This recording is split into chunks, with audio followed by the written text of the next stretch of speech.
Hello everyone. सो अभी SSC CGL का जो प्री का एग्ज़ाम है उसमें अभी आपके पास अप्रॉक्स 3 मंथ्स के करीब बचा हुआ है। मतलब 1-2 दिन आगे पीछे हो सकता है। आपका एग्ज़ाम कब होगा उस पर भी डिपेंड करेगा। लेकिन अभी से कुछ हैबिट्स हैं ना जो आपको डाल लेनी चाहिए अगर आप एक्चुअली में चाहते हो कि 2024 आपका लास्ट अटेम्प्ट हो और 2024 में जॉब लो। मैं अगर अपनी बात करूं तो मैंने सारे एग्ज़ाम्स निकाले हैं, चाहे वो आईबीपीएस हो, चाहे वो एसबीआई पीओ हो, क्लर्क हो, या फिर एसएससी सीजीएल हो 15, 16, 17, 18, सीएचएसएल हो। ये सारे एग्ज़ाम्स मैंने निकाले हैं और इन सब एग्ज़ाम्स के लिए ना मैं अलग अलग नहीं पढ़ता था। तो ऐसा क्या टेम्परामेंट है जो एक स्टूडेंट में होना चाहिए? I am not here to talking about myself. मैं यहाँ अपने बारे में नहीं बताऊँगा, बट मैं आपको बताऊँगा कि एक स्टूडेंट के अंदर क्या टेम्परामेंट होना चाहिए, क्या चीज़ें हैं जो एग्ज़ाम निकालने में ना एक स्टूडेंट को हेल्प करती है। बहुत ज़रूरी है आपको पता होना और एग्ज़ाम में काम रहना। एग्ज़ाम में अगर आप काम रहते हो तो ही आप कर पाओगे। तो आने वाले दिनों में ऐसी वीडियोस मेरी तरफ से आती रहेगी, बिकॉज कि जैसे जैसे एग्ज़ाम नज़दीक है तो मैं चाहता हूं कि आप रेगुलर रहो। और रेगुलर के लिए अगर ज़रूरी है, बहुत बच्चे बोलते हैं सर रेगुलर आप इस टाइप की वीडियोज़ भी बनाओ, क्योंकि मेरी मोस्टली जो होती है ना वो मोस्टली क्लासेस होती है जिसमें हम मैथ्स पढ़ाते हैं और हम और कुछ नहीं करते। तो ऐसी वीडियोज़ आपको कम ही मिलेंगी, बट अब आने वाले 3-4 महीने में मैं कुछ वीडियोस ज़रूर ऐसे बनाऊंगा ताकि आप भी थोड़ा रेगुलर रहो अपने साथ। देखो, सबसे पहले ना एग्ज़ाम टेम्परामेंट डेवलप कैसे करते हैं। बहुत सारे बच्चे आप में से ऐसे होंगे जब आप एग्ज़ाम में बैठते हो ना तो आता हुआ क्वेश्चन भी आप गलत कर देते हो। ऐसा क्यों होता है? कभी सोचे हो कि आपको अगर वो क्वेश्चन आता है तो आप गलत कैसे कर रहे हो? क्यों हो रहा है गलत? क्या ऐसा हो सकता है कि मैं जितने मेरे को आते हैं मैं सारा अटेम्प्ट कर दूं, एक भी गलत ना हो? ये भी पॉसिबल नहीं है। प्रैक्टिकली ऐसा पॉसिबल नहीं है कि आप एरर को जीरो कर दो। आज तक ऐसा बच्चा ही पैदा नहीं हुआ है जिसको एरर जीरो रहता है। एरर के चांसेस रहते हैं, बट आप उसको मिनिमाइज कर सकते हो। मिनिमाइज कर सकते हो हाउ? मॉक। मैं बार बार कहता हूं मॉक इज द की। देखो, जब आप रेगुलर मॉक देते रहते हो ना तो आपका जो दिमाग है ना इस तरीके से डेवलप हो जाता है कि एग्जाम में अगर नए क्वेश्चंस आ रहे हैं या कोई ऐसा क्वेश्चन आ जाए जो आपको नहीं आता है तो उसको कैसे टैकल करना है। मॉक्स देने हैं, रेगुलर मॉक देना है और एक सिटिंग में देना है। बहुत बच्चे क्या करते हैं, 2 सिटिंग में दे देते हैं, साथ में बुक्स खोल लेते हैं, फॉर्मूला सामने लिख देते हैं या मोबाइल लेके देते हैं। वो मॉक नहीं होता है। खुद को खुश मत करो। या एक्चुअली प्रीवियस ईयर, जो बेसिक प्रीवियस ईयर है ना, रेदर देन कि आप प्रीवियस ईयर सॉल्व करो, प्रीवियस ईयर बेस्ड मॉक भी ज़्यादा सॉल्व करो। मतलब ऐसा नहीं है बिल्कुल नहीं करना, उसे करना है। प्रीवियस ईयर ही सब कुछ है एसएससी में, लेकिन उसके बेस्ड मॉक्स भी करो।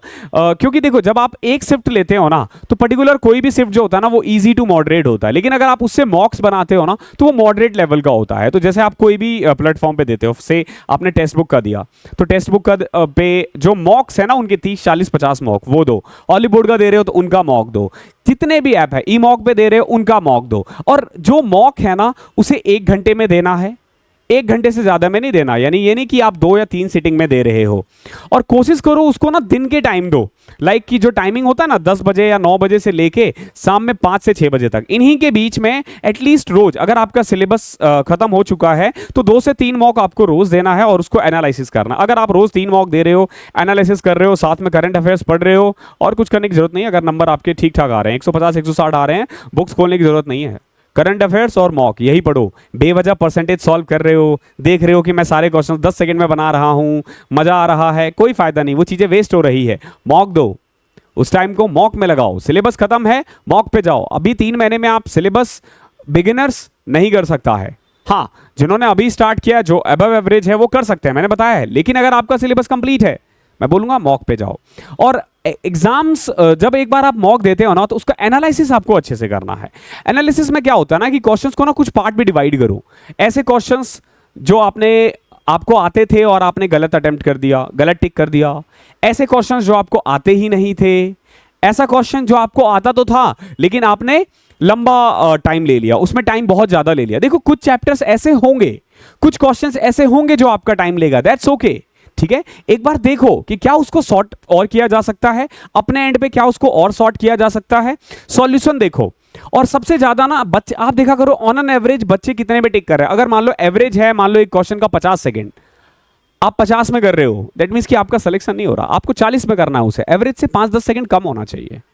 ठीक है, एवरेज होता है 50%, मतलब 10 में से 10 बच्चों ने दिया तो 10 का एवरेज। एवरेज का सिलेक्शन नहीं होता, जो अबव एवरेज होता है उनका सिलेक्शन होता है, एक चीज हमेशा ध्यान रखना।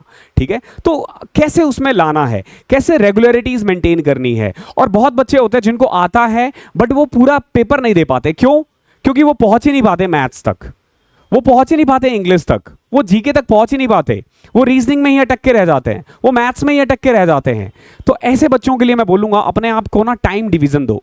फॉर एग्जाम्पल जीके है, जीके में कहीं से भी 5 मिनट से ज्यादा नहीं लगना चाहिए। प्री, मैं अभी बस प्री की बात कर रहा हूं, तो 25 क्वेश्चन के लिए ना 5 मिनट फिक्स करो। रीजनिंग में 15 से 18 मिनट सफिशिएंट है, 18 मिनट मैक्सिमम फिक्स कर दो। 18 5 23 हो गए। इंग्लिश में आपको 9 से 10 मिनट देने हैं, मैक्सिमम 10 मिनट मान लो, तो 23 मिनट्स यहां थे, 10 मिनट यहां हो गए, 33 मिनट बच गए, 27 मिनट्स इसमें मैथ्स करना है, रिवीजन करना है, 25 क्वेश्चन जैसे करना है वैसे करो। लेकिन ये नहीं कि रीजनिंग बनाने में लग गए 35 मिनट, रीजनिंग ही दे दिया, इंग्लिश में लग गए तो भैया 20 मिनट इंग्लिश को दे दिया। टाइम डिवाइड करो, उतने टाइम में ही करना है। पेपर नहीं हो रहा है, आगे बढ़ो। रीजनिंग के 18 मिनट में 15 ही क्वेश्चन हुआ, कोई दिक्कत नहीं, अगले सब्जेक्ट पे जाएंगे। ऐसा नहीं कि रीजनिंग के साथ उससे आपकी स्पीड कभी नहीं बढ़ेगी, कभी नहीं बढ़ेगी, क्योंकि आपको आदत है रीजनिंग फिनिश करने की। क्यों भैया रीजनिंग फिनिश कर रहे हो? क्योंकि उसमें नंबर आएंगे, आपको अच्छा लगेगा। अरे भैया हमेशा ऐसी चीजें नहीं करते जो आपको अच्छा लगे। अभी कुछ दिन रह गए हैं, 3 महीने रह गए हैं, थोड़ा सा ना खुद के साथ ऑनेस्ट रहो, वो करो जो आपको नहीं आ रहा है, उस पर टाइम दो। क्योंकि जैसे जैसे दिन गुजरेंगे ना, जब आप 15-20 दिन, 1 महीना एग्जाम का रह जाएगा, फिर मैं सब कुछ नया करने के लिए बंद करवा दूंगा। मैं मना कर दूंगा कि कुछ भी नया मत करो, जो आ रहा है उसी पे काम करो। तो फिलहाल के लिए कुछ चीजें आपको ध्यान रखनी है, एनालिसिस अच्छे से करना है, टाइम डिवीजन कर दो, रीजनिंग को मैक्सिमम 15 से 18 मिनट दो, 18 मिनट दे दिया।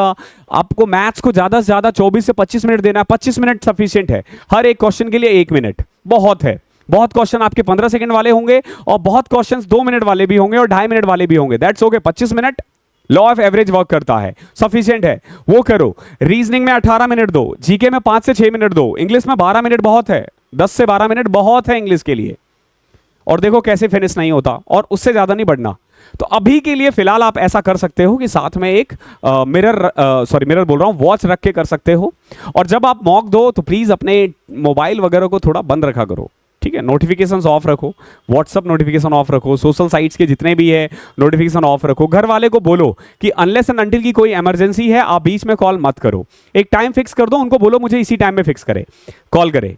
अपने दोस्तों को भी यही समझाओ, अगर आपके वो सब भी है तो उनको भी यही समझाओ कि बहन जी, मतलब जो भी आपकी प्रेमिका या फिर प्रेमी है उनको समझाओ कि पर्टिकुलर इसी टाइम में बेवजह का मोबाइल में नहीं घुसना आपको। सोशल साइट्स वगैरह जितने भी व्हाट्सअप वगैरह है ध्यान रखना, उसका नोटिफिकेशन आप ऑफ कर सकते हो। बहुत लोगों को लगता है कि नहीं अर्जेंट हुआ तो, अरे अर्जेंट हुआ गधो, कॉल करेगा वो, अगर अर्जेंट है तो कॉल करेगा, व्हाट्सएप पे क्यों करेगा अर्जेंट। तो इन चीज़ों का ध्यान रखना है और थोड़ा सा रेगुलर रहो, अपने साथ ऑनेस्ट रहो, ओके, और रेगुलर रहो। थैंक यू सो मच, मिलता हूं अगले सेशन में, तब तक के लिए पढ़ाई करते रहो।